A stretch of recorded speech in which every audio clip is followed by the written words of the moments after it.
bukan Tuhannya yang menjadi manusia. Salah kita. Kalau kita sudah mengakui Tuhan itu maha kuasa, berarti tidak tersentuh ketidakmahakuasaan. Yesus kira-kira berkuasa enggak dia itu bisa melihat kupingnya sendiri? Tak bisa. Kenapa? Yesus tidak maha kuasa. Yesus bisa enggak mendengarkan ketika ada orang berbicara di Makassar? Tidak bisa. Kenapa? Yesus terbatas. Dia tidak maha mendengar. Yesus bisa enggak melihat ketinggian gunung puncak? Tidak bisa. Kenapa? Yesus itu tidak maha tinggi. Makanya Yesus mengatakan, aku tidak dapat berbuat apa-apa. Masa Tuhan kayak gini? Jadi Yesus itu hanya ciptaan. Yesus itu makhluk Tuhan yang dicipta oleh Tuhan sebagai perantara Tuhan kepada Bani Israel, agar Tuhan melakukan mujizat dan tanda-tanda kekuatan melalui hambanya Yesus Kristus. Demikian, Bung. Ya, silakan Bang Sinaya. Oke, jadi beginilah pemahaman yang saya ragukan kepada teman-teman dari dulu ya, meragukan kemahakuasaan itu sendiri. Makanya kalau Tuhan yang saya masukkan tadi yang maha kuasa, yang saya tahu dia pernah juga makan bersama-sama dengan manusia dan dia pun menampakkan diri kepada manusia. Kalau teman-teman di sini sudah pernah membaca kitab Taurat dan ajaran kitab Taurat bahwa Tuhan itu sendiri menampakkan diri kepada Abraham, baru teman-teman percaya, oh ternyata ada, kan begitu. Tetapi kalau teman-teman hanya mendengarkan saja dari perkataan orang, tidak membaca atau menyelidiki itu sendiri, ya pasti mengatakan, oh pernah ada mungkin, atau tidak pernah melihat mungkin. Tetap karena apa? Teman-teman belum pernah membacanya ayat itu. Nah, sekarang saya mau bertanya, kalau memang Tuhan yang teman-teman ini, dan dulu sini pertanyaan saya sih seperti ini, sebenarnya Tuhan yang sama yang disembah teman-teman ini, yaitu Yahweh Elohim atau Yahweh itu sendiri yang dikenal namanya itu, pernah menampakkan diri nak? Merasa nggak dia pernah menampakkan diri kepada manusia? Coba bisa jawab nggak? Kalau teman-teman membaca kitab Taurat. Baik. Bisa nggak? Oke. Kalau boleh sih secara jujur aja kita ngobrol di sini. Pernah lihat, pernah membaca atau tidak kitab Taurat itu sendiri? Itu dijawab sendiri oleh kitab Torah itu sendiri.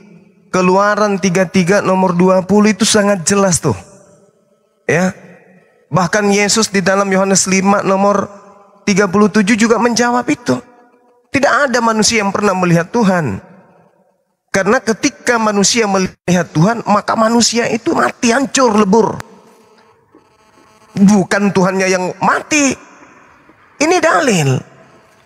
Tuhan sendiri yang mengatakan kepada Nabi Musa alaihissalam, engkau tidak tahan memandang wajahku, sebab tidak ada orang yang memandang aku dapat hidup.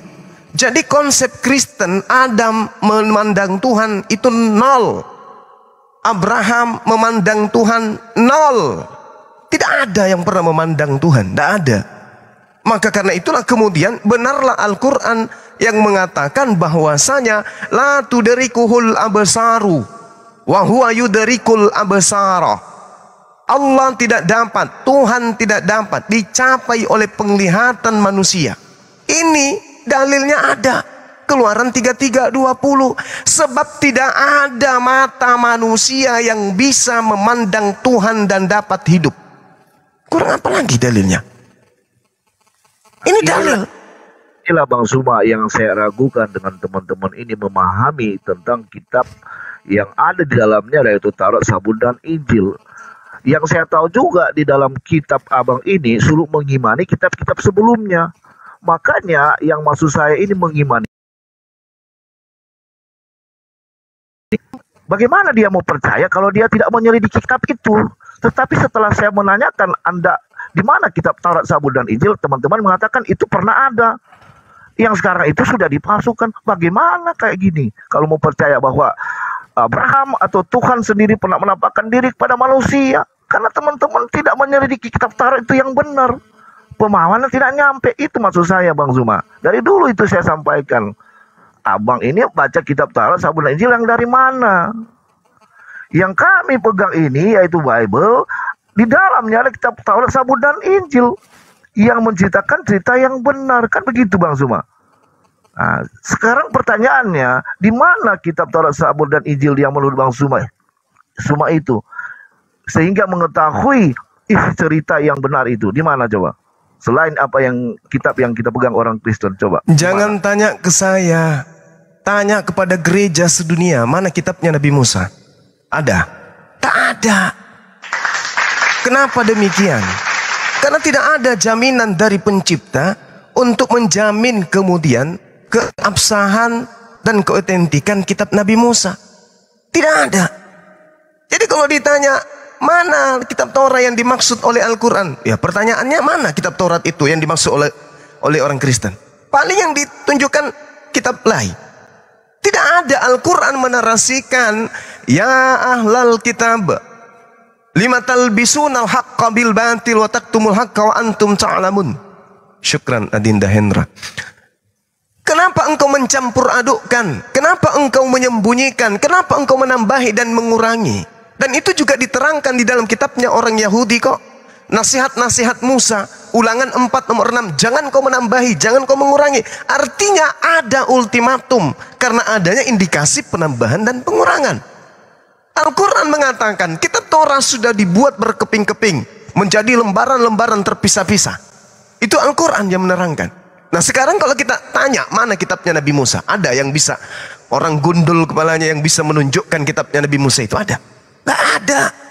Al-Quran tidak pernah salah untuk menarasikan itu. Karena kenapa Al-Quran datangnya dari yang maha melihat, lagi maha mendengar. Asumsi muda liar itu, ya. Tunggu dulu. Lalu kemudian ketika dikatakan bahwasanya kitab Tuhan Injilnya itu Isa sabar dulu. Kalian itu penumpang gelap, nggak tahu apa-apa tentang kitabnya orang Yahudi. Jadi diam penumpang gelap, diam Kristen Oten penumpang gelap yang bukan Bani Israel tapi sok tahu. Diam. Jadi ketika saudara mengatakan Tuhan itu bisa dilihat, mana dalilnya? Tunjukkan ke saya. Biar kita tabrakkan dengan pernyataan Tuhan itu sendiri. Al-Quran mengatakan dalam surah Al-A'raf, bagaimana kemudian Nabi Musa alaihissalam minta kepada Tuhan untuk bisa melihat. Tapi apa yang diterangkan oleh Tuhan kemudian? Kamu tidak akan pernah sanggup melihatku. Lantarani, karena tidak ada manusia yang pernah bisa melihatku. Ini Nabi Musa. Ini Nabi Musa yang mengatakan itu. Ketika Nabi Musa minta, ya Rab, aku ingin melihatmu. Aku tahu engkau ada. Aku yakin engkau pasti ada. Tetapi aku penasaran, seperti apa sih wujudmu? Apa kata Tuhan? Kamu tidak akan pernah sanggup melihatku, wahai Nabi Musa. Lantarani, kamu tidak akan pernah sanggup melihatku. Makanya di Keluaran 33 nomor 20 Tuhan berfirman, kamu tidak akan pernah tahan melihat wajahku, sebab tidak ada manusia yang punya mata yang bisa memandang aku bisa hidup. Ini dalil. Jadi kalau Anda mengatakan Tuhan menyatakan diri, Tuhan menyatakan diri, memang betul Tuhan menyatakan diri. Tuhan menyatakan diri kepada Adam, Tuhan menyatakan diri kepada Abraham, kepada Musa, kepada Daud, kepada Salomo, kepada Yesus, kepada baginda Rasulullah Muhammad SAW. Bahkan Bang Suma sekarang ini menyatakan diri kepada kalian. Kalian tidak ngerti Bang Suma sekarang di mana posisinya kan? Apakah Bang Suma tidur, apakah Bang Suma duduk? Tapi kalian semua tahu Bang Suma itu ada. Kenapa demikian? Karena Bang Suma menyatakan diri melalui HP. Itulah Tuhan. Makanya di dalam Bilangan 12 nomor 3, apa yang dikatakan kemudian Tuhan di sana? Jika di tengah-tengahmu ada seorang nabi, maka aku Tuhan akan menyatakan diri kepada mereka melalui perantaraan apa? Melalui perantaraan penglihatan. Melalui penglihatan, melalui mimpi. Itu yang Tuhan jelaskan. Oke, jadi gini Bang Suma. Iya, silakan. Maksud saya tadi, makanya yang saya tanyakan tadi, apakah teman-teman ini memang memahami kitab Taurat yang ada? Bible yang kami percaya ini, di dalam itu ada kitab Taurat, Zabur, dan Injil yang benar. Makanya, jadi pertanyaan saya, ternyata teman-teman Muslim saya di sini tidak memahami apa yang tertulis di dalam ayat-ayat Alkitab itu. Sehingga Bang Suma tadi membawa dalil-dalil yang mengatakan Tuhan itu tidak pernah dilihat, tidak pernah menjadi manusia. Itu memang benar ada tertulis. Tetapi tahu nggak memahami tentang cerita yang tercatat di dalam Alkitab itu sendiri. Tapi jangan salah, di dalam Bible itu sendiri, ya, kalau memang teman-teman belum pernah membacanya, bilang aja belum pernah membacanya, atau belum memahami apa yang ada di kitab Taurat itu sendiri. Ya, saya kasih dalil contohnya.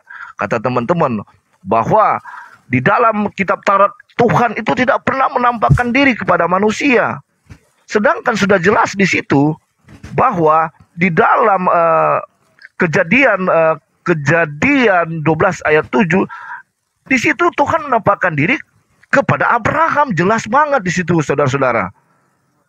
Kalau tidak, ya, kalau tidak jelas, teman-teman boleh catat dan baca. Silakan tulis ayat yang saya bawakan ini. Makanya saya meragukan teman-teman di sini tidak pernah membaca Alkitab yang benar dan tidak memahami apa isi kitab Taurat itu sendiri. Makanya teman-teman ini selalu memikirkan apa yang sudah tertulis itu firman Tuhan yang benar. Begitu teman. Jadi saya rasa kalau kita berbicara hanya dalil dan ayat-ayat aja, meloncat ayat satu, ayat yang nggak nyambung ya saya rasa ya. Masa ayat di dalam Taurat lempar ke Injil yang menerangkan tentang cerita yang lain, itu namanya tidak nyambung. Nah, begitu teman-teman ya. Jadi coba memahami ayat yang kita bawakan itu. Coba baca. Kalau teman punya Alkitab, ya punya Bible, bacalah tuh Kejadian 12 Bible itu bukan 7. firman Tuhan, Bung. Itu karangan-karangan itu, Biblemu. Iya, bukan Taurat itu. Nah, karena inilah teman boleh mengatakan seperti itu. Selalu menyalahkan orang, tapi Anda tidak bisa menyelesaikan masalah di internal kita sendiri. Lucu kan? Gini teman.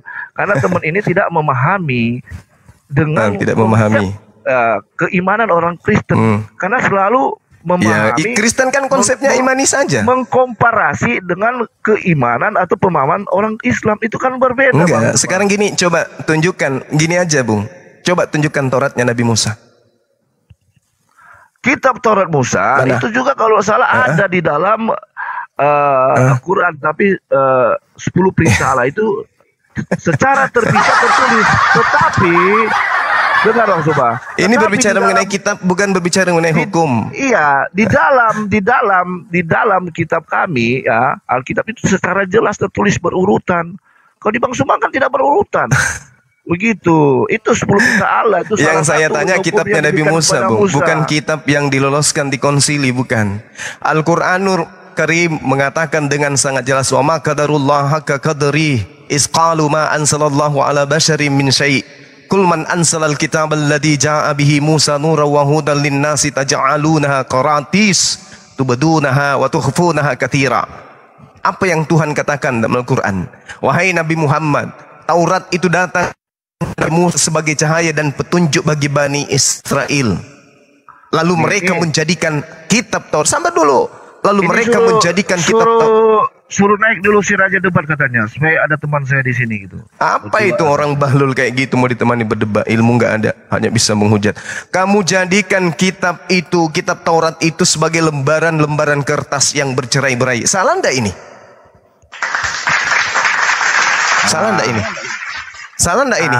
Inilah konsep. Terus dikatakan, sabar dulu. Terus dikatakan kemudian, wa minhum ummiyuna la ya'lamunal kitaba illa amaniya wa inhum illa yazunnun. Dan di antara mereka ada yang buta huruf, tidak memahami kitab Taurat, kecuali hanya berangan-angan dan mereka hanya menduga-duga. Maka muncul kemudian pertanyaan, ketika Tuhan bisa dilihat, Tuhan menyatakan diri, memang betul. Alam semesta ini bukti Tuhan menyatakan keberadaannya. Kalau tidak ada alam semesta ini, berarti Tuhan tidak menyatakan dirinya ada. Kalau Tuhan tidak menciptakan ciptaan, berarti Tuhan tidak menyatakan dirinya kalau dia itu ada. Bagaimana kemudian Tuhan bisa menyatakan dirinya? Sementara yang menyaksikan pernyataan itu nggak ada. Maka supaya Tuhan bisa menyatakan dirinya kepada makhluk bahwa dirinya ada, maka makhluk itu dicipta. Ciptaan Tuhan adalah bukti pernyataan Tuhan kepada alam semesta, kepada makhluknya. Makanya dikatakan di dalam kitab saudara sendiri yang Anda ambil dari agama lain, Bilangan 12 nomor 6, lalu firman Tuhan, dengarlah firmanku ini, jika di antara kamu ada seorang nabi, aku Tuhan akan menyatakan diriku kepadanya dalam penglihatan. Penglihatan siapa? Penglihatan sang nabi. Aku berbicara dengan dia di dalam mimpi. Jadi kalau Nabi melihat pernyataan-pernyataan tentang keberadaan Tuhan, betul. Makanya Yesus mampu bermujizat. Yesus mampu membangkitkan orang mati. Kenapa? Tuhan yang menyatakan diri kepada Yesus, bukan Yesus yang Tuhan. Anda salah kalau Anda bernarasi Tuhan itu bisa dilihat, dia jadi kodok, dia jadi jambu, dia jadi apa, tokek, pararang. Salah itu konsep paganisme. Tuhan menyatakan dirinya ada melalui penciptaan. Oke. Seperti itu, silakan. Oke, jadi gini Bang Suma, kalau saya membawa tentang Yesus ya, itu terlalu mulia untuk saya, karena Tuhan itu, Yesus itu adalah Raja kami yang kami percaya. Saya melihat lagi kan? Gini, saya melihat ajaran aja, teladan yang diberikan kepada nabi-nabi menurut atau rasul menurut teman-teman di sini. Saya kalau membandingkan aja Rasul Paulus dengan Nabi Muhammad itu sangat beda jauh. Untuk apa ya? Boleh nggak kita kita bandingkan Rasul Paulus dengan Nabi Muhammad? Itu jauh banget. Apalagi membandingkan dengan Yesus yang sangat muliakan itu, yang kita muliakan itu. Oke. Mari kita bandingkan Paulus. Sebelum Anda membandingkan Paulus dengan Nabi saya, tolong dulu identitas Paulus ini siapa? Identitas dia ini siapa? Jangan sampai dia setan. Gini. Coba, siapa nama bapaknya, Bung? Siapa nama bapak Paulus? Bentar. Bapaknya siapa? Kalau kita Enggak, sebelum Anda memajukan tokoh untuk Anda bandingkan dengan Nabi kami, tokoh ini harus steril dulu. Apakah dia setan, dia keturunan hewan, atau siapa? Siapa nama bapaknya? Paulus nama bapaknya siapa? Nama emaknya siapa? Jadi gini Bang Suma, kalau kita membandingkan karakter mereka dan teladan mereka itu sudah jauh banget. Oh, tidak bisa, Bung. Tidak bisa Anda seperti itu, tidak bisa. Gini Bang Suma, Paulus ini mengajarkan kemudian Yesus ini manusia terkutuk. Dengar dulu, ini dengan Rasul Paulus saja Bang, jangan dengan Yesus. Kalau dengan Yesus terlalu Yesus tidak ada apa-apanya, apalagi Yesus. Yesus itu yang kamu sembah itu, Bung, adalah manusia yang paling rendah tempatnya di neraka nanti. Catat itu. Semua dosa ada dipikul di pundaknya. Makanya dia itu kelak di neraka paling bawah, Yesus itu. Bentar. Kalau Yesus adalah manusia yang paling rendah di mata Tuhan.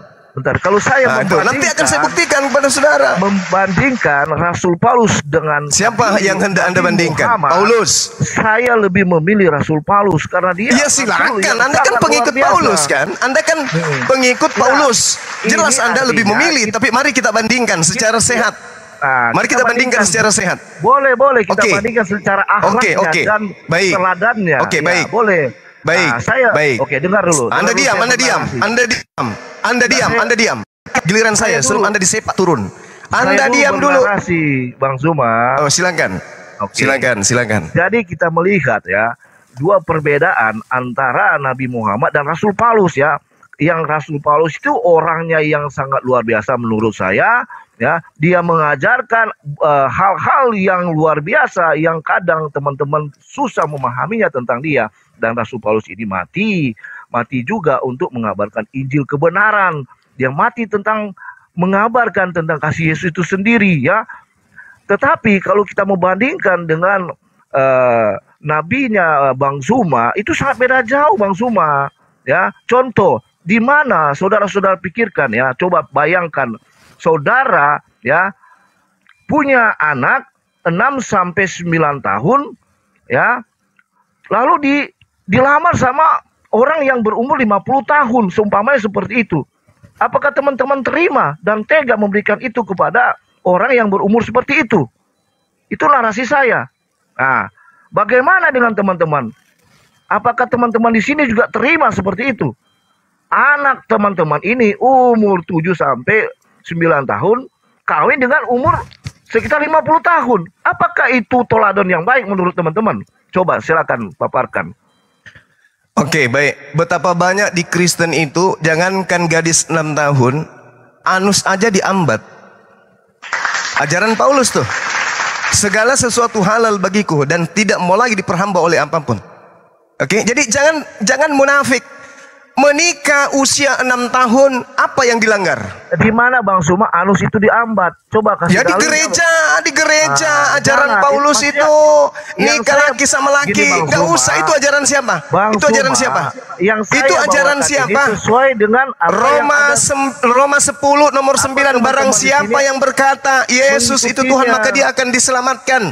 Jadi apapun yang kamu lakukan, yang penting kamu beriman kepada Yesus adalah Tuhan, itu akan mendapatkan keselamatan. Kata siapa? Kata Paulus. Oke, kembali kepada tema.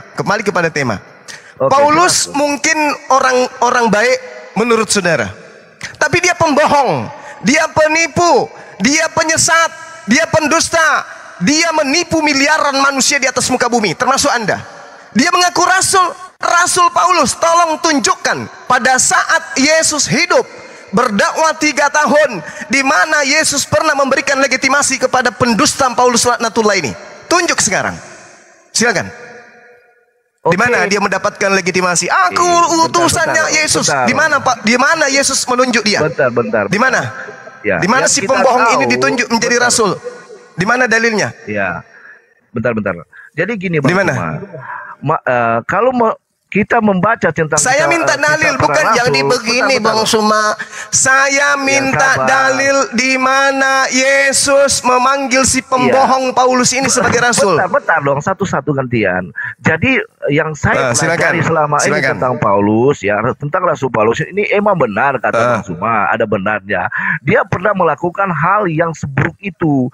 Umpamanya dia mengejar. Saya tidak sedang Bang Suma, mencari itu, enggak.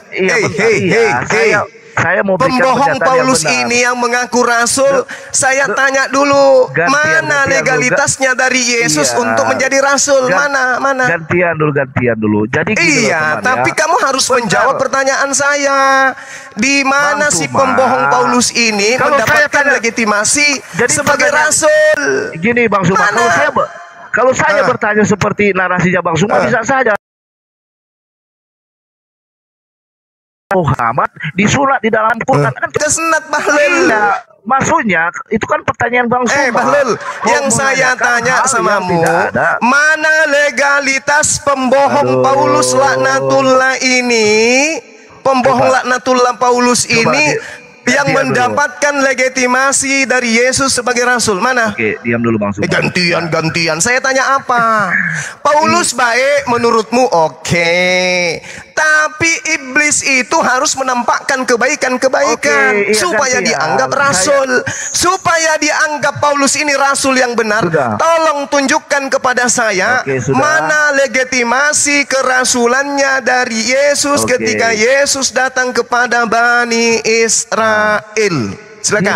Ini saya bisa bikin pertanyaan seperti Bang Suma. Kenapa bikin pertanyaan? Iya, kan Anda tadi mengatakan Paulus lebih baik. Tadi Anda mengatakan Paulus lebih baik daripada baginda Rasulullah Muhammad sallallahu alaihi wasallam. Tapi ternyata ajarannya itu ajaran dusta, pembohong laknatullah ini tidak ada legitimasi dari Yesus. Oke, sudah. Sudah belum? Susah Anda untuk membuktikan itu? Sudah belum? Susah.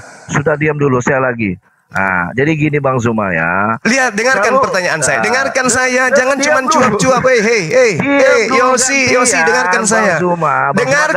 Dengarkan saya. Atau saya perintahkan kemudian hostnya nendang Anda. Jangan dengarkan saya. Dong. Kita kan bernarasi. Enggak bisa begitu. Anda mengatakan si pembohong tadi, si pencuri tadi, Paulus si pencuri Torah ini, Anda mengatakan bahwa dia lebih baik dari Rasulullah. Sekarang saya minta, mana legalitas kerasulannya dari Yesus? Mana? Diam dulu. Silakan. Sekarang ya.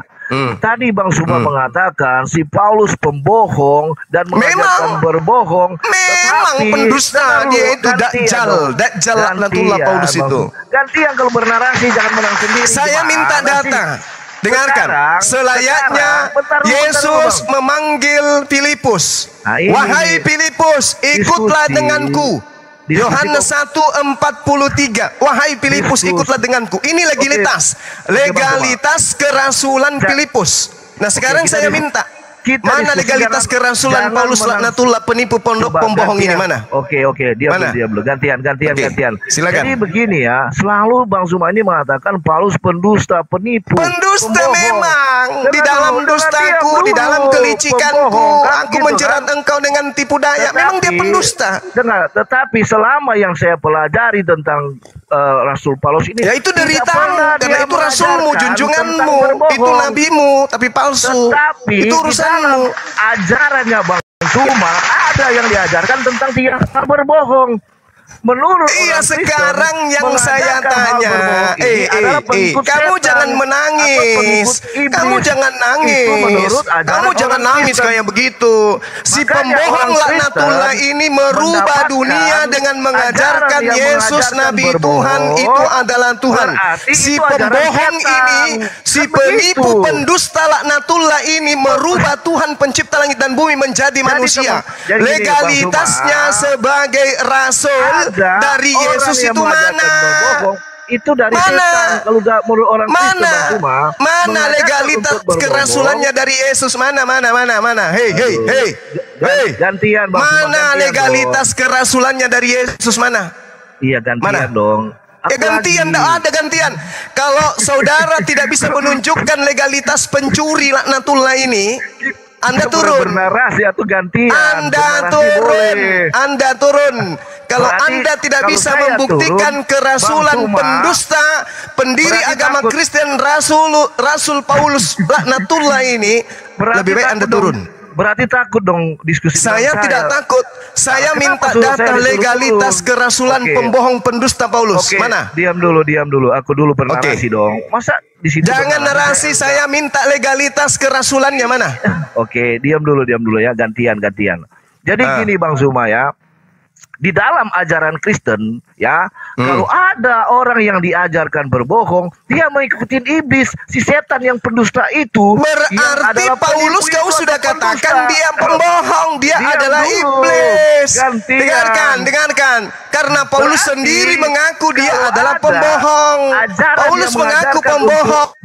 Di dalam kelicikanku, di dalam kebohonganku, di dalam dustaku, aku menipu kau. Aku menipu kamu, aku menjerat kamu dengan tipu daya. Pembohong Paulus itu laknatullah. Paulus sendiri mengaku bahwa dia adalah pembohong. Paulus sendiri mengaku dia adalah pendusta. 1 Korintus 9, dia mengaku sebagai pendusta. Kita bacakan ya, Lihat kebohongan Paulus pendiri agama Kristen. Dengarkan pembohong Paulus ini, dengarkan. Demikianlah bagi orang Yahudi, aku mengaku menjadi Yahudi supaya aku memenangkan orang-orang Yahudi. Bagi orang-orang hidup di bawah hukum Taurat, aku mengaku seperti orang yang hidup di bawah hukum Taurat, meskipun aku sendiri tidak hidup di bawah hukum Taurat. Paulus laknatullah ini pembohong laknatullah. Dialah Dajjal yang sesungguhnya. Paham? Oke, sudah. Dalilnya mana legalitas si pembohong pendusta penipu laknatullah ini mana? Bernarasi aja, tetapi jangan dipotong-potong narasi orang. Bentar, saya lagi dong. Saya minta legalitas kerasulannya dari Yesus mana? Inilah ada. Bernarasi boleh, tetapi jangan potong-potong. Oke, host diturunkan host. Ini takut ini diturunkan host. Hewan laknatullah ini diturunkan host. Mending saya ngaji daripada berdiskusi dengan pengikut Dajjal. Gak butuh narasi di sini, gak butuh. Yang kita butuhkan di sini legalitas, bukan kebohongan, bukan penipuan. Yang kita butuhkan legalitas kerasulan. Oke? Kalau ada Kristen yang mampu membuktikan kerasulan Paulus laknatullah pendiri agama Kristen ini, silakan dinaikkan. Halo, Trust in Yesus. Halo. Ada Romo lagi. Gimana kabarnya? Ada Romo lagi, ya kabar baik. Gimana? Shalom. Assalamualaikum. Ya, tapi kalau di rumah ini tidak boleh nangis loh ya, tidak boleh nangis. Bukan nangis, ngapain nangis? Yang benar itu akan selalu menang. Assalamualaikum warahmatullahi wabarakatuh. Waalaikumsalam warahmatullahi wabarakatuh. Bang Zuma, saya mau tanya arti kata kafir untuk agama Islam artinya apa? Kafir itu orang yang menutup diri dari ajaran Yesus. Saya lihat di itu pengertiannya di mana itu? Ya, baca Galatia 2 nomor 14. Orang yang melanggar perintah Tuhan itu disebut kafir. Oh, berarti Islam kafir melanggar perintah Yesus. Yesus itu bukan Tuhan tapi kucluk. Tuhan lah. Tuhan nenekmu kiper. Yesusmu itu kalau tidak dalam satu minggu kena lever. Paham? Yesusmu kalau tidak sikat gigi satu hari mulutnya bau. Di gua Hira. Ngerti kau? Yesusmu kalau anusnya kena bisul tidak bisa Ngerti kau? Tuhan kau turunkan, host turunkan, monyet betina ini turunkan. Di gua Hira ada setan. Monyet ini turunkan. Tuhanmu itu mantan mayat masuk ke goa, begitu keluar jadi Tuhan. Sadar kau? Mayat masuk goa keluar jadi Tuhan.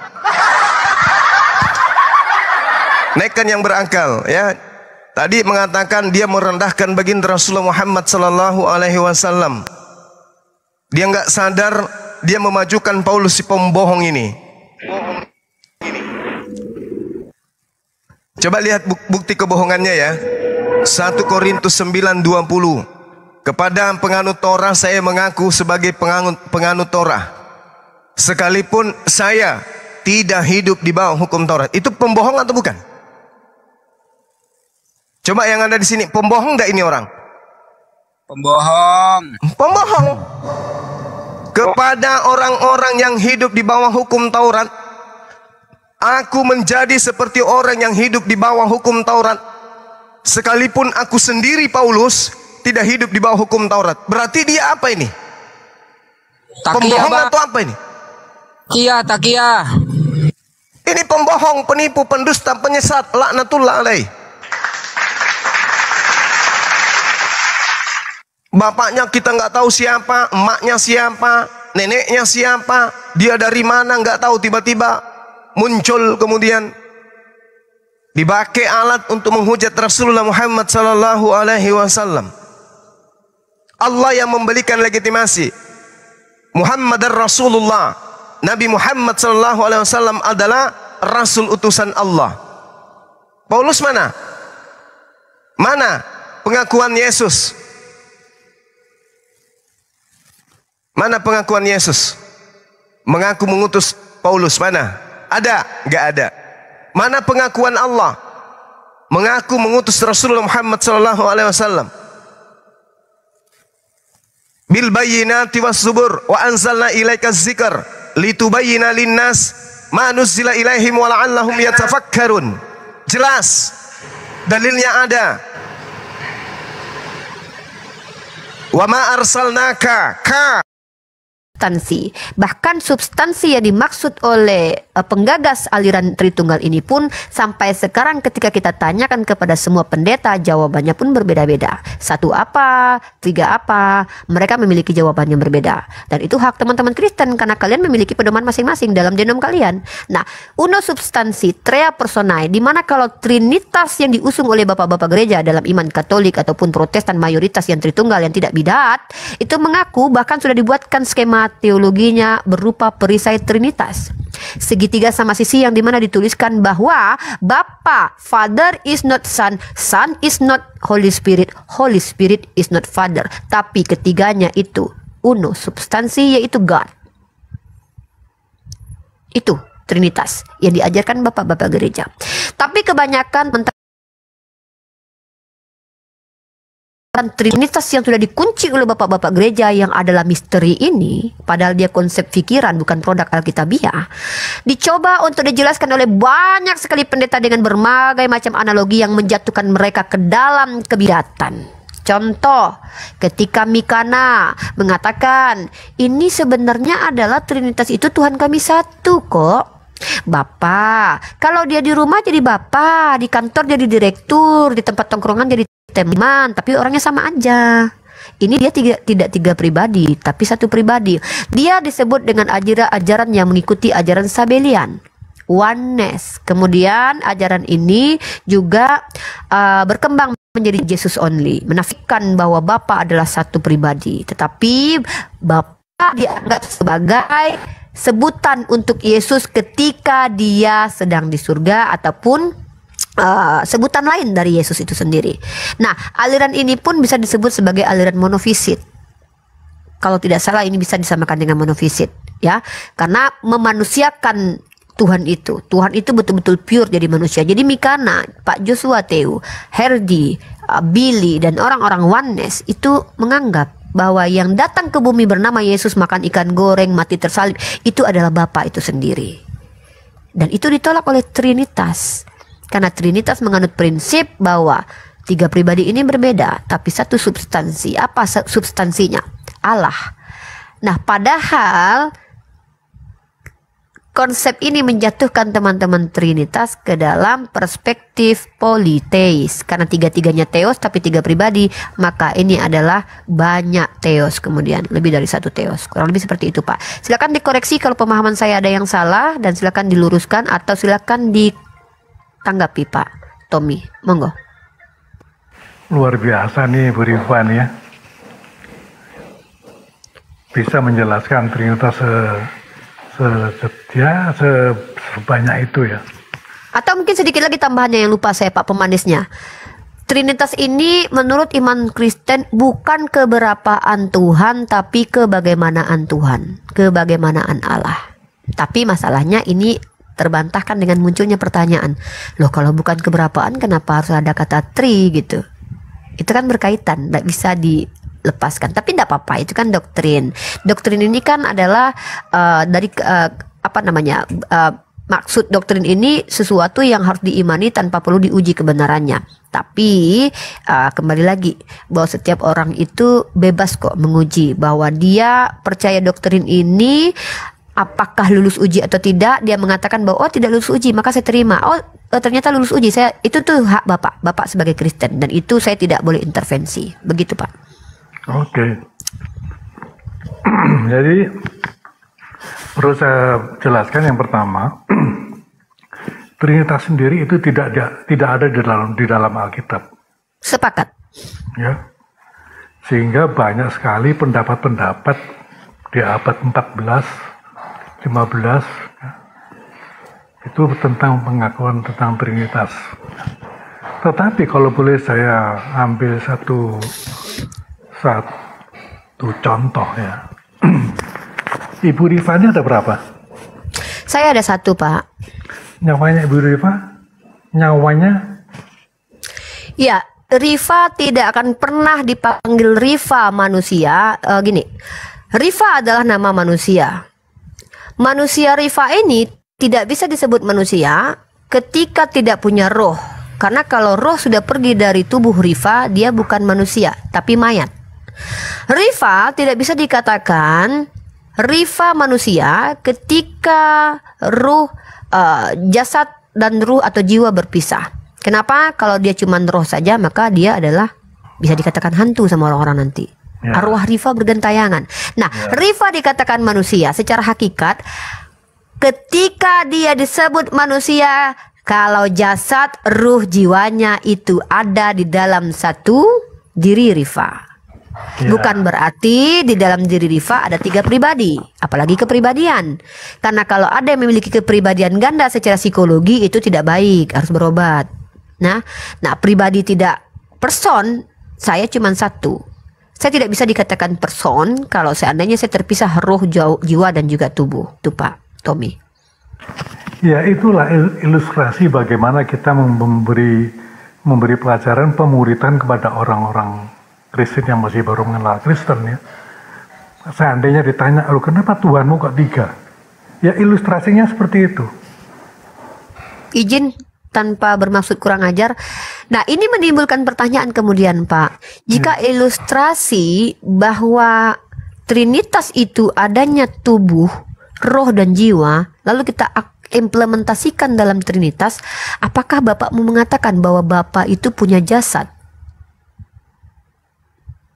Jadi saya terus terang, Trinitas itu pemahaman pemahamannya banyak sekali, doktrinnya banyak. Nah, itu dia. Nah, kalau kita membahas Trinitas, kita akan menjadi debatable yang panjang ya. Tidak. Ya, betul. Ya. Saya sepakat dengan Anda. Makanya dikunci sama bapak-bapak gereja bahwa Trinitas itu misteri. Nah, begini Pak, karena saya kan seorang mahasiswi ya, saya tidak bisa terima begitu saja, apalagi sesuatu yang berkaitan dengan logik. Kalau dikatakan Trinitas itu misteri, maka harusnya tidak terpecahkan Pak. Benar nggak Pak, menurut Bapak? Benar sekali itu, ya. Nah, kalau memang Trinitas itu misteri dan tidak terpecahkan, pertanyaan saya, kenapa banyak orang Kristen berusaha untuk memecahkannya gitu loh? Jadi begini, Tifa. Akal kita, otak kita tuh sebesar bakpao lah kalau kita bilang. Ya. Sebesar bakpao yang sekepal tangan ini. Padahal diri kita sendiri itu ada sebesar debu. Padahal Allah sang pencipta menciptakan dunia, menciptakan bumi yang sebesar ini. Bayangkan, otak kita yang sebesar bakpao, kita bisa mengartikan ayat-ayat firman-firman Tuhan. Apakah kita bisa mengartikan segala pikiran-pikiran Tuhan yang begitu besar? Gak mungkin. Sepakat. Sehingga banyak sekali terjadi perdebatan sesuai dengan alam pikirannya. Sepakat. Ya, di dalam firman saya tidak hafal ayatnya. Di dalam Amsal dikatakan orang manusia itu sering berjalan dengan pikirannya. Sepakat. Tetapi aku berjalan dengan kehendakku. Ya, sepakat. Ada dua kesepakatan yang ingin saya bawa. Saya potong biar tidak panjang. Ketika Bapak mengatakan bahwa bagaimana mungkin kita bisa mengerti setiap firman itu, betul? Kan begitu ya? Artinya begini Pak, yang justru aneh adalah ketika teman-teman kita yang Kristen, ya, mereka tidak sekolah teologi, mereka tidak memiliki background yang jelas secara akademik, kemudian mencoba menjelaskan kekristenan itu. Kalau dalam ranah Islam itu sangat terlarang Pak. Bahkan Islam sendiri ajarkan bahwa jauhilah sesuatu yang bukan kapasitasmu. Kalau kamu bukan seorang tukang cilok, jangan kau ajarkan orang cara membuat cilok. Itu dalam Islam. Jadi etika dalam akademis pun sudah diajarkan dalam Islam. Nah kemudian menariknya adalah ketika Bapak percaya bahwa Trinitas itu misteri, padahal itu bukan produk Alkitabiah, itu produk konsep. Muncul dari Tertullian, dari kata trea yang diambil dari perkataan yang dibawa oleh Plato, bahwa uno substansi, trea personae, ini bukan produk Bible tapi produk konsep. Tapi kenapa produk konsep yang adalah produk pikiran tidak bisa dimengerti dengan pikiran? Tritunggal Pak, bantah saya ya Pak kalau saya salah nanti, izin sekali. Tritunggal itu bukan konsep berketuhanan Pak, tapi ini tentang Tuhan yang terkonsep. Justru di sini orang Kristen menunjukkan bahwa mereka mengklaim mereka mengetahui Tuhan dan memasukkan Tuhan dalam akalnya. Tauhid itu konsep juga, tapi bukan Tuhan yang terkonsep, melainkan cara menuhankan Tuhan yang dikonsep. Ini perbedaan Trinitas dengan Tauhid. Tauhid cara mengimani Tuhan yang dikonsep. Trinitas Tuhannya yang terkonsep. Maka ketika Bapak mengatakan tidak mungkin orang bisa memahami, buktinya Kristen melakukan hal itu. Dengan banyaknya gereja-gereja mendefinisikan tentang Trinitas, itu bukti bahwa ternyata orang Kristen melanggar apa yang Pak Tommy sampaikan. Kalau saya sepakat Pak, Tuhan itu tak mungkin masuk akal. Kita bicara tentang Tuhan. Tuhan itu tidak mungkin masuk akal karena Tuhan menciptakan akal. Tapi pengajaran Tuhan karena mengajarkan orang berakal harus masuk akal karena Tuhan mengajarkan orang berakal. Nah makanya dalam Islam itu, agama Islam itu untuk orang yang berakal dan juga baligh. Dan agama ini nggak bisa diakal-akali Pak. Jadi ketika kita berbicara tentang produk konsep, kenapa konsep bisa tidak dipahami oleh pikiran sementara konsep itu keluar dari pikiran Pak Tommy? Menurut Bapak bagaimana? Silakan Pak. Ya begini, dari awal sudah saya katakan, kalau kita membahas Trinitas, itu tidak akan selesai, akan terjadi debatable berbagai macam paradigma konsep yang diterbitkan. Tidak bisa. Mengapa? Kalau kita sekarang sesama Kristen juga akan bertanya, mengapa dia tuh begini begitu? Kenapa dia begini? Misalkan saja, mengapa Advent itu begini begitu? Itu tidak bisa. Itu kita bisa lihat dari asal mulanya turun firman Tuhan. Bagaimana dia memakai akalnya itu, menafsirkan akal-akalnya dia itu di dalam terjemahan kehidupan sehari-hari. Sehingga banyak terjadi salah tafsir. Oh salah, akhirnya pisah begini. Makanya pendapat di dalam Trinitas itu akan menjadikan perdebatan yang panjang. Tidak akan berhenti. Tidak akan siapa yang bisa memutuskan ini yang benar, itu yang benar. Itu yang benar. Jadi Oke, Pak, saya coba tanya sama Bapak, pertanyaan simpel saja. Kebenaran itu datang dari siapa, Pak? Nah, bentar. Kebenaran datang dari Allah. Sepakat. Al-Quran secara eksplisit jelaskan itu. Kebenaran itu datang dari Tuhanmu, maka kau jangan termasuk orang yang ragu ya Muhammad. Di dalam Alkitab tidak tertulis ya. Kalau kita bicara tentang firman, selalu diawali dengan tertulis. Karena Alkitab itu bukan turun seperti dia ditulis oleh orang-orang yang diberkati oleh Allah untuk menjadi Alkitab Perjanjian Lama dan Perjanjian Baru. Siapa penulis Perjanjian Lama, siapa penulis Perjanjian Baru, bukan sembarangan orang. Makanya selalu ada tertulis.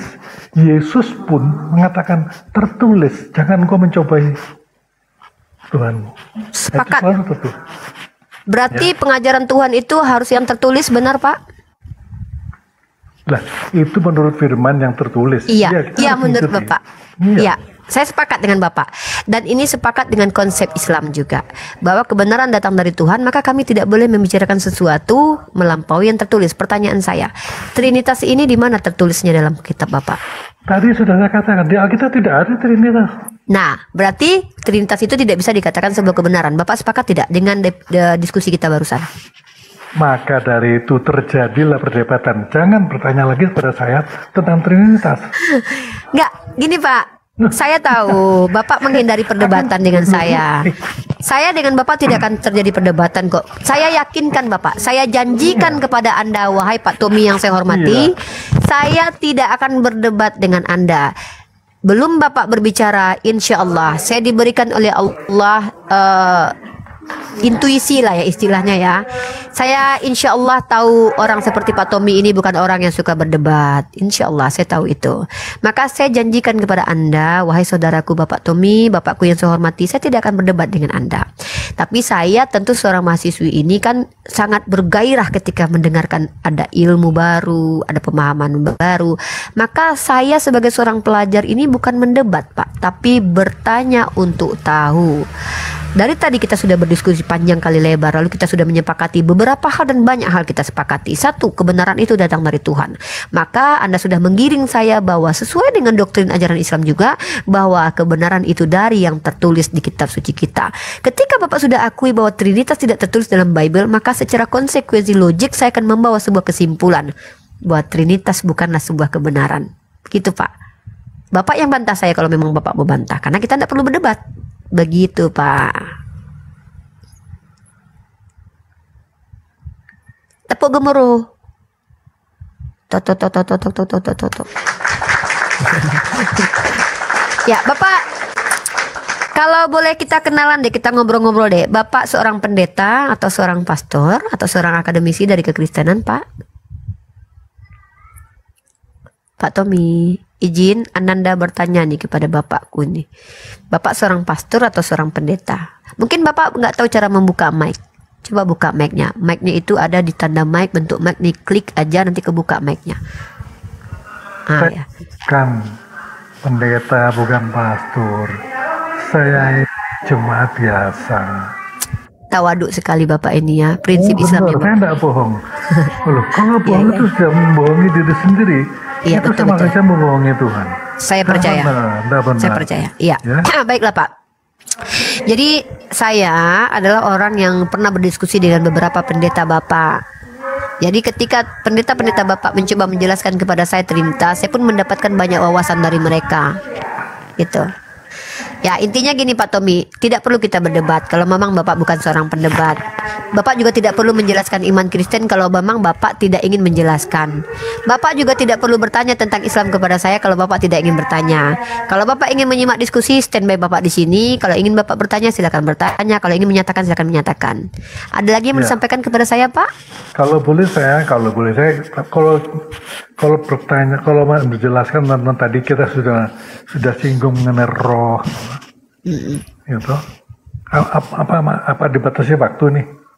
Nggak apa-apa Pak, kalau saya mah santai Pak. Oh ya, kalau kita bicara mengenai roh, saya agak batuk soalnya ini. Jadi kita tahu Allah itu adalah roh, ya. Allah itu adalah roh yang tidak seorang pun yang dapat melihat roh. Ya, Allah itu adalah roh. Roh Allah itu tidak bisa diukur. Seberapa banyak, seberapa besar, seberapa luas, seberapa dalam, seberapa tinggi. Allah itu kalau kita boleh bilang maha besar, maha luas. Roh Allah ini menciptakan yang satu unitnya namanya bumi. Roh Allah ini yang menguasai bumi. Ya. Roh Allah ini kekuatannya sudah tidak bisa terukur. Dari saya katakan. Pertanyaannya Pak, kira-kira pertanyaannya? Pertanyaannya, ya. Apabila kita, ya, kalau saya orang Kristen, saya mati jelas keselamatan ada pada saya menjadi manusia. Ini tuh bahwa Yesus, Isa lahir dari roh Allah. Karena saya dijamin oleh roh Allah. Pertanyaannya, kalau kita orang Muslim, ya karena adik saya ini ada yang mualaf ini. Kalau kita orang Muslim, kalau sudah mati, apa kita masuk surga? Apakah jaminannya? Apa? Mungkin coba jelaskan. Sebelum saya menjelaskan itu, saya ingin membuka cakrawala berpikir Bapak. Ketika ada iblis datang kepada Bapak, menjamin Bapak masuk surga, Bapak percaya tidak? Saya tanya singkat aja dulu. Ketika ada iblis datang kepada Bapak dan dia pasti menjamin Bapak masuk surga, Bapak percaya atau tidak? Silakan Pak. Surga, emangnya iblis punya surga Pak? Iya, saya cuma bertanya, Bapak jawab aja. Ketika iblis datang kepada Bapak, lalu dia berkata di hadapan Bapak, "Wahai Pak Tommy, kau sembah aku maka kau pasti masuk surga." Bapak percaya atau tidak? Tidak percaya. Bagus. Maka keselamatan, ya, saya tutup dulu, saya akan jelaskan. Saya hanya mencoba untuk cara berpikirnya yang keliru. Jadi jaminan surga itu belum tentu kebenaran. Ketika ada siapapun yang menjamin surga baginya, iblis pun mampu menjamin surga. Maka ketika Bapak bertanya kepada kami umat Islam, mana jaminan kalian masuk surga? Pak, umat Islam itu tidak bisa menjamin dirinya masuk surga, Pak. Karena yang menjamin surga tentu si pemilik surga. Siapa itu? Allah. Dalilnya mana?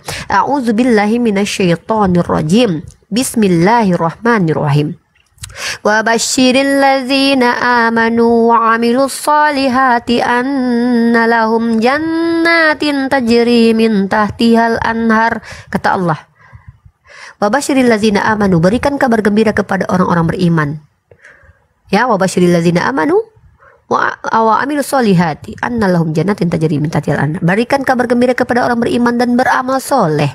Aku akan memberikan surga padanya. Jadi menjamin surga itu pemilik surga, Pak. Bukan saya, bukan Bang Ala Ayubi, bukan juga Pak Oreo. Nah, kemudian karena surga yang menjaminnya adalah Allah Azza wa Jalla sebagai pemilik surga, sebenarnya itu adalah jaminan. Bapak percaya katanya Yesus menjamin surga. Padahal saya tidak tahu ayatnya di mana. Kalau saya yang jelas saya ada ayatnya. Bahwa Allah menjaminkan surga buat saya itu ada ayatnya. Karena konteks orang beriman adalah orang yang percaya kepada Allah sebagai Tuhan dan Nabi Muhammad sebagai Rasul. Setidaknya secara dalil saya bisa tunjukkan. Nah, kalau Yesus menjamin Bapak masuk surga, nanti saya minta dalilnya itu. Di mana dalilnya? Nah, yang kedua, bahkan Nabi saya Muhammad SAW yang berbicara itu adalah semua perkataan Tuhan yang dalam bibirnya diletakkan. Dia menyampaikan sesuatu yang adalah wahyu dari Tuhan pun berkata, ya, saya tunjukkan dalilnya. Bentar ya. Bapak, kalau seandainya ini beda ya. Tadi yang saya bacakan Al-Quran, kalam Allah, perkataan Allah langsung. Ini saya bacakan wahyu Allah berupa perkataan Nabi Muhammad, tetap pengilhaman dari Allah. Dalam kitab Al-Bukhari nomor 6733. Dalam kitab lainnya bisa ditemukan juga bahwa Abu Hurairah, salah satu sahabat, berkata, ya, setiap umatku akan masuk surga kecuali orang-orang yang enggan memasukinya. Ada seseorang yang bertanya, siapakah orang yang enggan tersebut, wahai Rasulullah? Beliau bersabda, barang siapa mentaati aku akan masuk surga.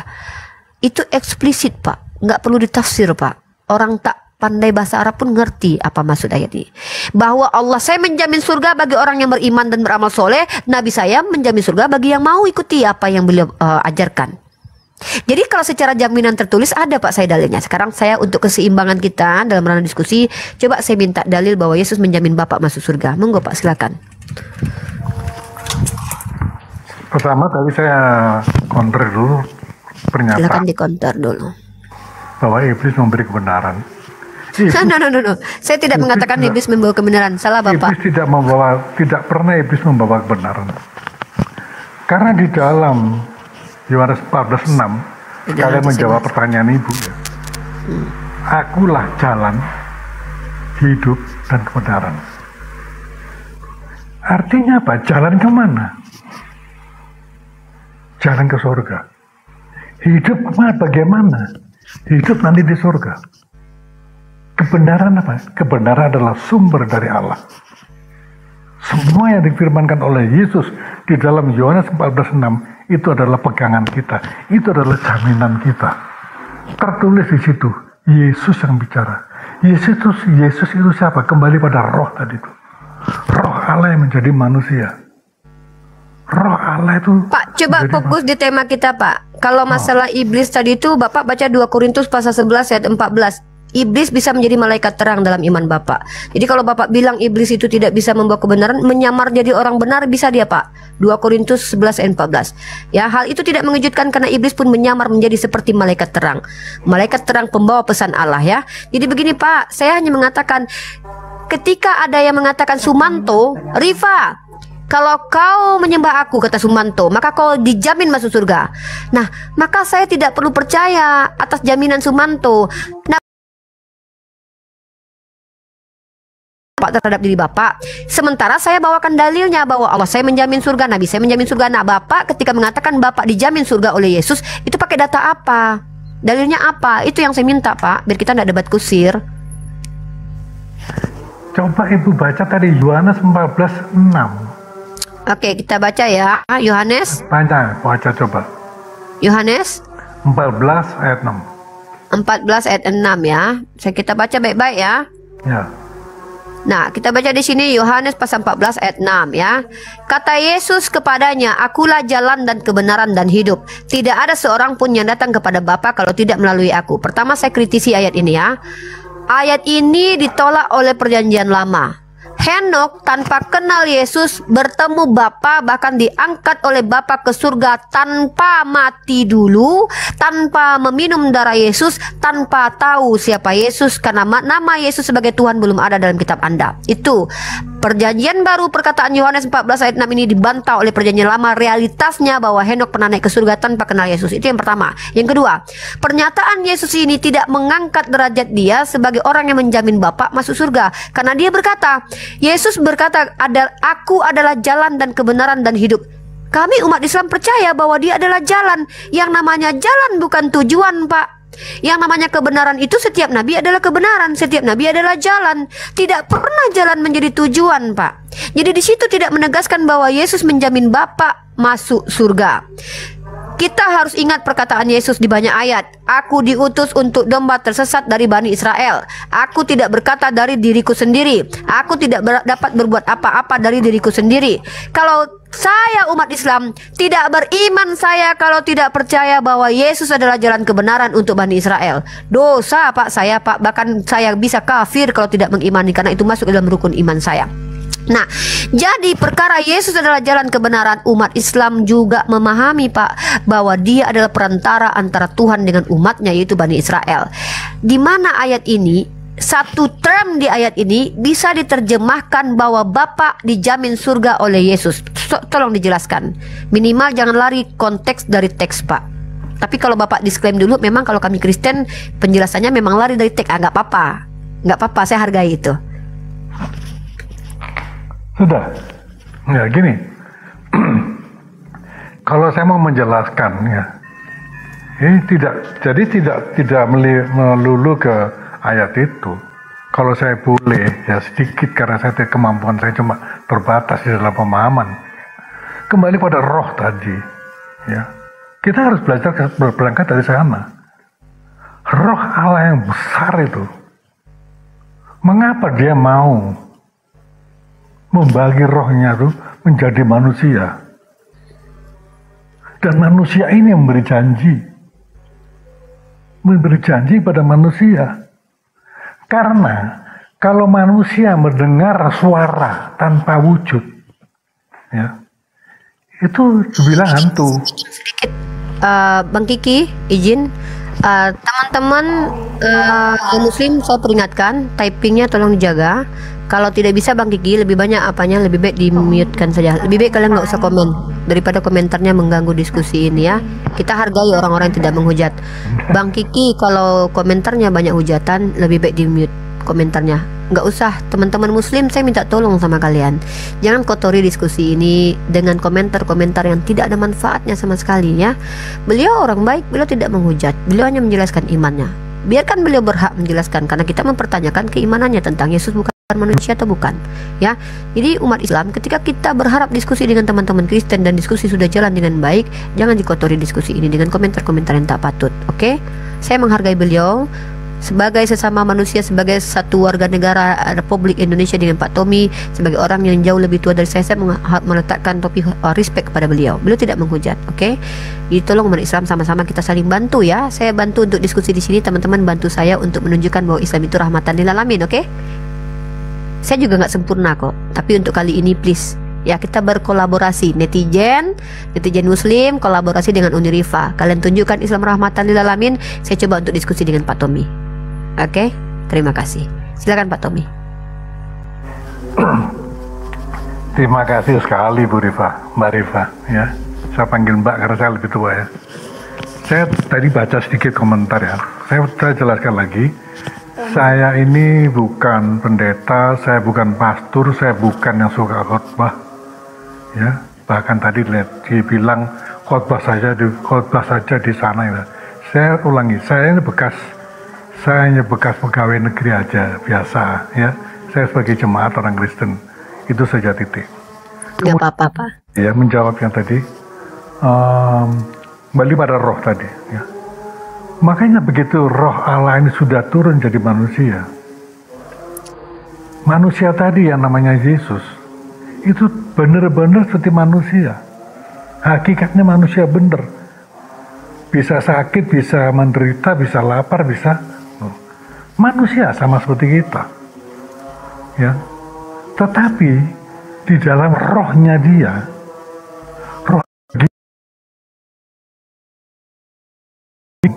aku adalah jalan. Jadi kalau boleh saya jelasin lagi, tadi ada membuat konteks jalannya kemana ya, jalan apa itu? Jalan ya.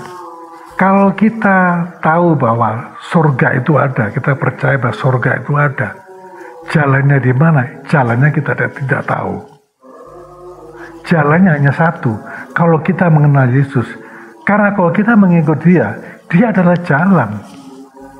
Nah, bagaimana cara mengikut Dia? Itu banyak sekali dalam firman-Nya. Kita harus belajar banyak ayat-ayat firman Tuhan di dalam Alkitab. Aktifkan lagi komentarnya Kiki. Mudah-mudahan teman-teman netizen bisa berkolaborasi dengan kita. Lanjut Pak Ya. Tommy. Nah, kemudian yang kedua, begitu kita sudah mengenal jalan, ya, kita akan diantar, dibimbing, karena kita tidak bisa hidup dengan kekuatan kita sendiri.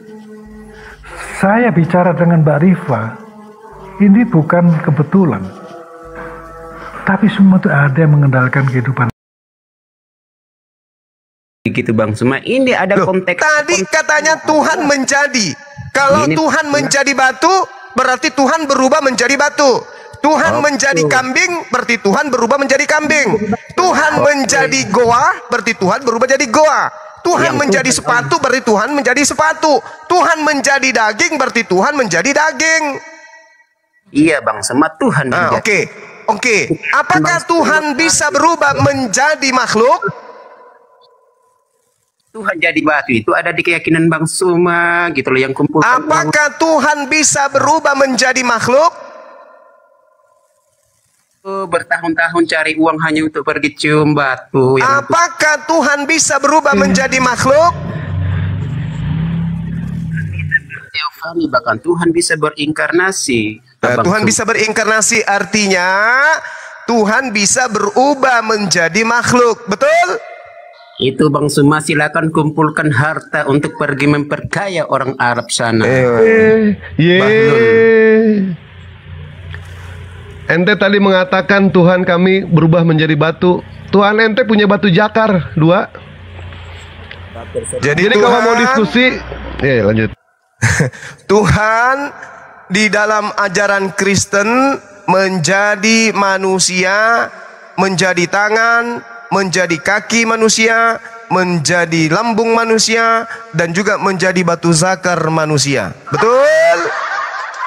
Tuhanmu berinkarnasi menjadi manusia. Dengan kata lain, Tuhanmu berinkarnasi menjadi makhluk yang berbiji zakar. Mampus. Masih mau kau datang besok? Masih mau kau datang besok. Udah, saudara diam. Tolong yang menyesatkan open mic. Apakah di dalam Yesaya 55 nomor 11 ini, demikianlah firmanku yang keluar dari mulutku. Yang mana yang Yesus di sini? Mulut itu firman. Atau firman? Udah, jatamu udah. Sudah. Jatamu sudah. Oke, Ya, duduk santai, dengarkan yang menyesatkan ini ngomong. Silakan. Yesaya 55 nomor 11, demikianlah firmanku yang keluar dari mulutku. Yesus di sini di mana? Sebetulnya saya masih tertarik tentang bahas firman tadi. Akan tetapi, nah ini firman, ini masih bahasan firman ini. Kok kamu nggak nyampe-nyampe? Konteksnya Yesaya tadi. Yesaya 55 nomor 11, demikianlah firmanku yang keluar dari mulutku. Saya ingin tahu Yesus di sini yang mana? Yang mulut atau yang firman? Oke, Anda tanya Yesus ya. Yesus dan firman ya. Lah itu kan Tuhanmu kan. Katanya firman itu menjadi manusia. Nah sekarang saya ngambil Yesaya 55:11. Demikianlah firmanku, dabar, yang keluar dari mulutku, fi atau pi atau p. Nah sekarang yang mana yang Yesus di sini? Firman yang keluar dari mulut Tuhan atau mulut Tuhan? Yang mana yang Yesus? Pertanyaannya kok banyak ngalor ngidulnya ya. Jawabannya ini butuh panjang apa pendek nanti? Lebih panjang pertanyaan saya, yang mana yang Yesus? Firman yang keluar, yang mana yang Yesus? Firman, yang mana yang Yesus? Firman, yang mana yang Yesus di sini? Firman yang keluar dari mulut atau mulut sebagai tempat keluarnya firman? Yang mana yang Yesus? Oke ya, Anda mempertanyakan Yesus dan firman yang dinyatakan di dalam Yesaya. Dari mulutku ya kan, di mana ada Yesus? Yesus itu sesungguhnya yang saya jelaskan di awal, itu nama kemanusiaan dari firman Allah yang turun menjadi manusia. Tunggu. Saya tidak tanya Yesus itu nama kemanusiaan. Yang saya tanya, pada saat Tuhan mengatakan dirinya, firmanku yang keluar dari mulutku. Ini Tuhan pencipta langit dan bumi nih yang berkata. Saya tanya Yesus itu siapa di situ? Firman yang keluar dari mulut Tuhan atau mulut Tuhan? Yang berfirman kepada Musa, yang berfirman kepada Adam, yang menciptakan langit dan bumi, itu hakikat keilahian Yesus itu. Firman. Saya bertanya, makanya saya bertanya, kenapa kamu tidak pede ketika saya tanya? Demikianlah firmanku yang keluar dari mulutku. Yang saya tanya, Yesus ini yang mana? Firmankah atau mulut? Adanya itu hakikat keilahian Yesus yang berfirman kepada Abraham, kepada Adam, yang menciptakan langit dan bumi. Oke. Nah, maka muncul pertanyaan. Muncul pertanyaan. Kalau begitu, yang mana yang Yesus? Firman yang keluar dari mulut-kah atau mulut yang berkata itukah Yesus? Yang mana? Pertanyaannya setengah jam, tapi karena kamu bahlul. Kamu mengatakan Yesus itu adalah hakikat pencipta. Hakikat Yesus itu adalah pencipta. Kalau Yesus itu hakikatnya pencipta, saya tanya, Yesaya 55 nomor 11, demikianlah firmanku yang keluar dari mulutku. Yesus di sini yang mana?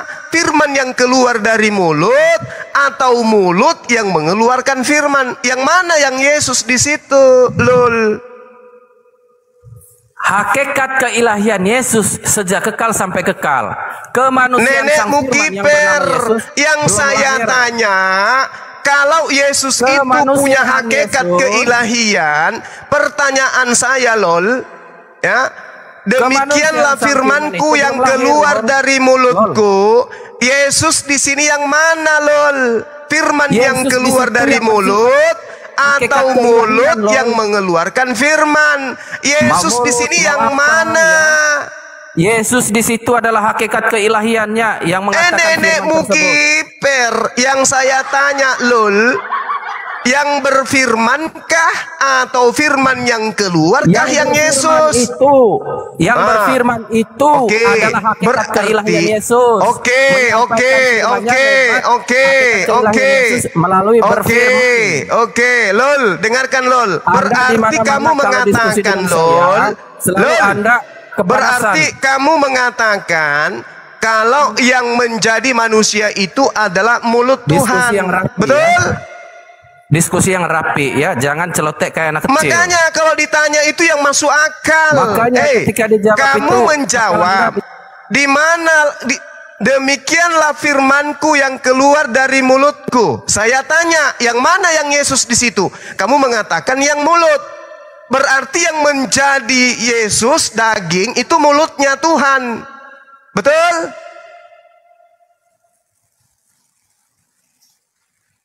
Lol. Jawab, Lol. Yang menjadi Yesus ini mulutnya Tuhan. Siapa? Yang menjadi Yesus ini mulutnya Tuhan. Mulut dari kemanusiaan firman Allah yang bernama Yesus, yang turut menjadi manusia yang bernama Yesus.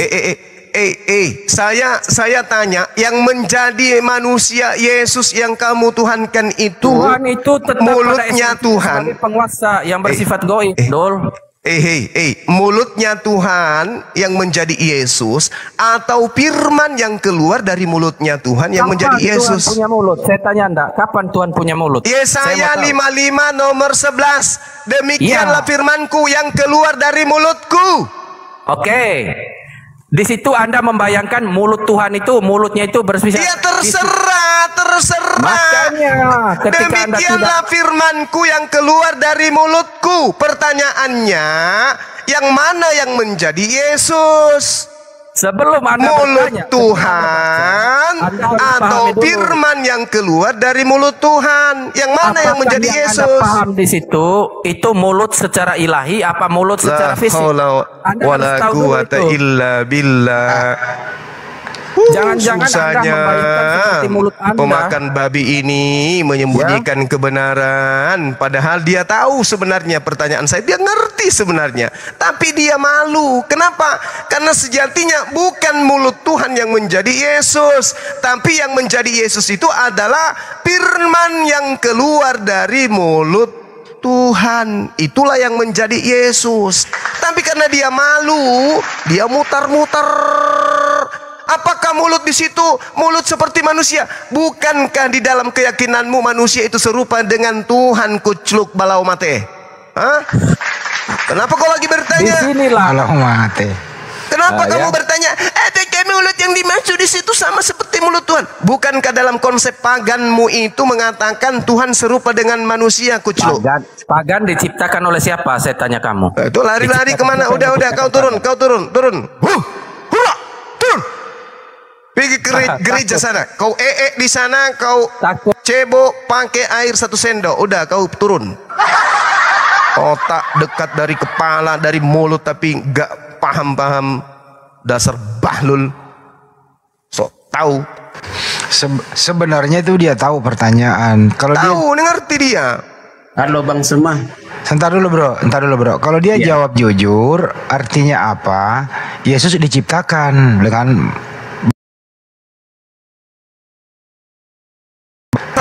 Nah, untuk menghindari itu ya diputar-putar lah, hakikat lah, apalah gitu loh intinya.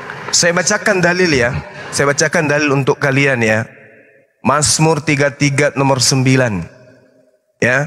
Sebab Tuhan berfirman, maka semuanya jadi. Oke? Tuhan memberi perintah, maka semuanya ada. Yang menjadi dan yang ada ini adalah ciptaan, yang mana keberadaannya diawali dengan Tuhan berfirman. Tuhan berfirman melalui kehendaknya. Kehendaknya kemudian Yesaya 55 nomor 11 melalui mulut. Mulut di sini tidak serupa dengan mulutmu. Mulut Tuhan tidak serupa dengan mulut manusia. Ini hanya penjelasan Tuhan bahwa sumber firman itu ada pada diri Tuhan, disebut al-kalam, sifat yang melekat pada diri Tuhan. Nah sekarang kebingungan demi kebingungan ya dipanen oleh orang Kristen karena Kristen mengatakan firman menjadi manusia. Ketika diperhadapkan dengan Yesaya 55 nomor 11, Mazmur 33 nomor 9, yang mana yang Yesus di sini? Yang memberi perintahkah atau suara yang keluar dari mulut Tuhan? Yang mana yang Yesus? Bingung. Mutar kemana-mana. Ini kitab yang Anda genggam setiap hari, berbicara mengenai konsep ketuhanan. Kok malah nggak nyampe otaknya? Demikianlah firman yang keluar dari mulutku. Dia tidak akan kembali dengan sia-sia. Sebelum yang aku perintahkan itu tercipta, ada sesuai dengan instruksi. Misalnya dalam aspek kecil skala manusia, Bang Handi berkata, aku ingin pasar Senen beli ikan. Dinarasikan kemudian, pada mulanya adalah perkataan itu bersama-sama dengan Bang Handi, dan perkataan itu adalah Bang Handi. Tak ada masalah kan? Perkataan keluar dari mulut Bang Handi, aku ingin ke pasar Senen beli sepatu atau beli ikan. Ikan pada mulanya adalah perkataan. Perkataan yang tadinya bersama dengan Bang Handi. Terlontar keluar perkataan itu menjadi sebuah kenyataan. Jadi ikan ini pada mulanya adalah Bang Handi. Bukan ikan ini adalah Bang Handi. Sampai di sana sampai otaknya. Nalarnya kena. Masakan Tuhan menjadi manusia? Masakan mulut Tuhan menjadi manusia? Kalau mulut Tuhan menjadi manusia, berarti sifat berkata-kata Tuhan sudah terbatas, karena sifat kemaha berkataan Tuhan ini menjadi makhluk yang tidak mampu berkata-kata. Yesus mengatakan, Yohanes 12:49, aku tidak dapat berkata-kata dari diriku sendiri. Lalu, mana sifat mulut tadi? Mana sifat berkehendak tadi? Mana sifat berkata-kata tadi? Yang tadinya gagah berani. Dia memberi perintah maka semuanya jadi. Dia memberi perintah maka semuanya ada. Mana perintah itu? Mana kejagoannya tadi? Hilang. Aku tidak dapat berkata-kata dari diriku sendiri. Katanya Anda adalah sang firman.